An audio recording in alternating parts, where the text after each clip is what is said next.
Welcome guys. Trade setup දෙකක් තියෙනවා. පෙයස් දෙක ඉන්ඩෙක්ස් එකකුයි සහ ගෝල්ඩ් එකකුයි trade දෙකක් තියෙනවා. මට recording දාන්න වෙලාවක් තිබ්බේ නැහැ. ඇත්තටම මාකට් එක විනාඩි 5ක් විතර ඇතුළත TP hit වුණා.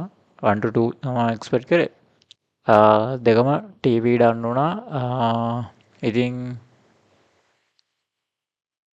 නස් එක වෙන්න මේ trade එක නස් එක වෙන්න මේක ගැහුවා. ඊට පස්සේ ගෝල්ඩ් එක වෙන්න මේක ගැහුවා.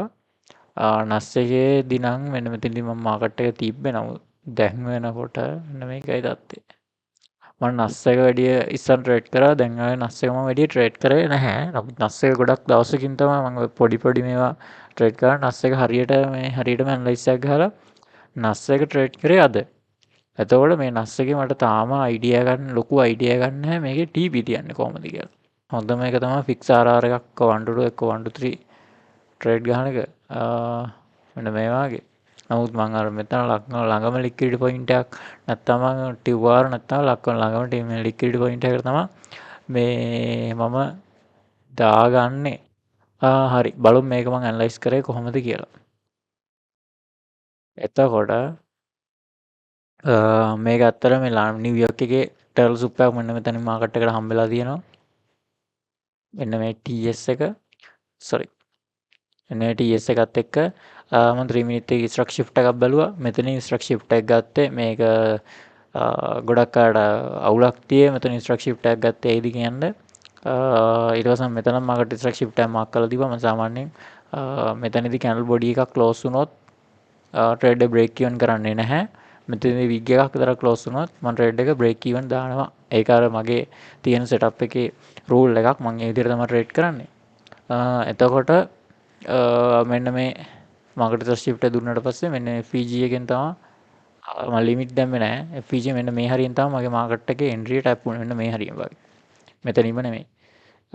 ඉතින් ඔන්න ඔතන තියලා 2R එකක් වගේ තියෙනවා. එන්න මේ හරියෙන් වගේ තමයි ටැප් වුණේ.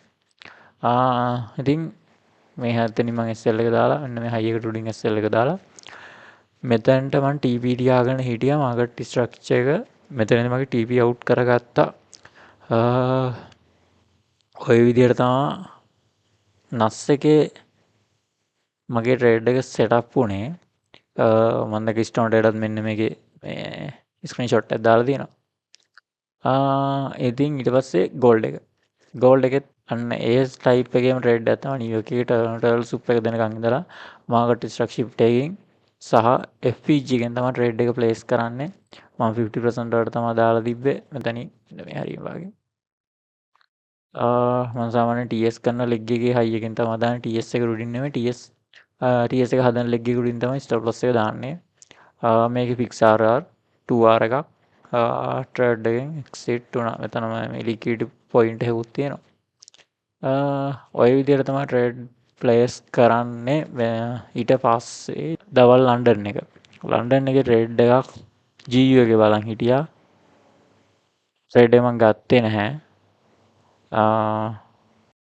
මේ තියෙන්නේ ට්‍රේඩ් එක මෙන්න මෙතන ටර්ල් සුප් කරනකන් ඉඳලා මාකට් ස්ට්‍රක් shift එක දුන්නා. මෙන්න මේ FVG එකෙන් මාකට් එක මේ වාත වෙලා තමයි උඩට ගියේ. මම ට්‍රේඩ් එක ප්ලේස් කරේ නෑ මේකේ. ඒකෙත් ට්‍රේඩ් එක ලන්ඩන් එකේ 22 මොඩල් එක වැඩ කරා. ඉතින් මම අද සඳ සහ මම මේ ට්‍රේඩ් එක ප්ලේස් කරේ නැහැ. මට එතන හරියටම සෙටප් එක ක්ලියර් නැහැ. නිසා මම අර ක්ලියර් නැත්තම් මම ට්‍රේඩ් එක ගන්නෙ නැහැ. ඒ නිසා මම ඒක ප්ලේස් කරේ නැහැ. ඊට පස්සේ තමයි නිව්යෝර්ක් එකේ රේට් ටික බලාගෙන හිටියේ. ඉතින් ගෝල්ඩ් එක. හරි මෙතන ගෝල්ඩ් එකේ තව ට්‍රේඩ් එකක් තියෙනවා. මම තාම කල්පනා කරන්නේ ගන්නවද නැද්ද කියලා. බලමු වෙනවා CRT සෙටප් එකක් ප්ලේ වෙන්න යන්නේ කියලා. බලමු මොකද වෙන්නේ කියලා. එහෙම වුණොත් මම ට්‍රේඩ් එකක් අරන් එන්නම් මේක මොකද වෙන්නේ කියලා.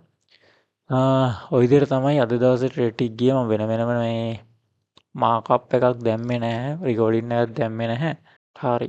ඔය ට්‍රේඩ් වල මම ගහලා. ඉතින් මොනවා හරි ගැටලුවක් තියෙනවා නම් අනිවාර්යෙන් කමෙන්ට් එකක් දාන්න. එහෙනම් ගිහින් එන්නම් අලුත් ට්‍රේඩ් එකකින් හම්බෙමු. හැමෝටම ජය වේවා. පරිස්සමෙන් ට්‍රේඩ් කරන්න.